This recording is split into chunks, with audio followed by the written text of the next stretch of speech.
皇上好辛苦啊！我给你端来了你最爱吃的榴莲汤。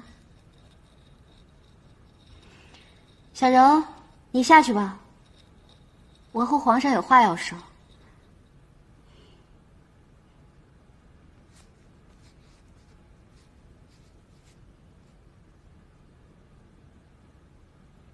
皇后娘娘，皇上命奴婢专心研墨，不可懈怠。不就是研墨吗？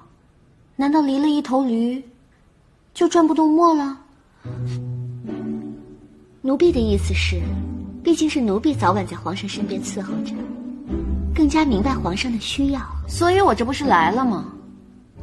从现在开始，我一把屎一把尿的照顾皇上。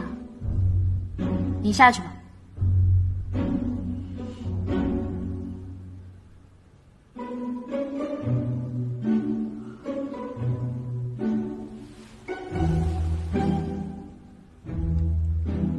那小柔先告退了。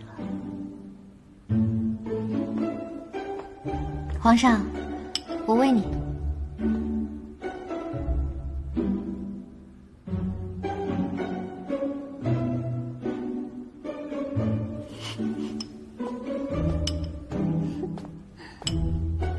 皇后把朕的婢女都轰走了，皇后真的能伺候朕吗？那有什么？我虽没干过保姆，但我总知道保姆怎么做家务吧。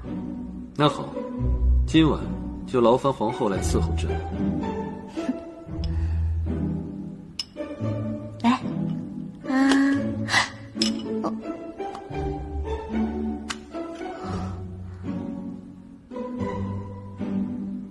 这是何物？是啊，这是何物？速速扔了吧。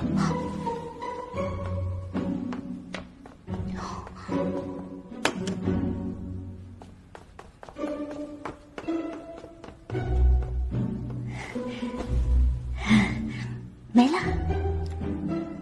那天，朕把小柔带去，回头想想，也是朕考虑前途。如若伤及了皇后的颜面，也请皇后不要放在心上。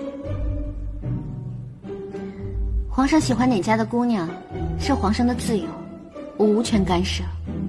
皇上您开心就好。哦，是吗？皇后就不会有那么一些些醋意吗？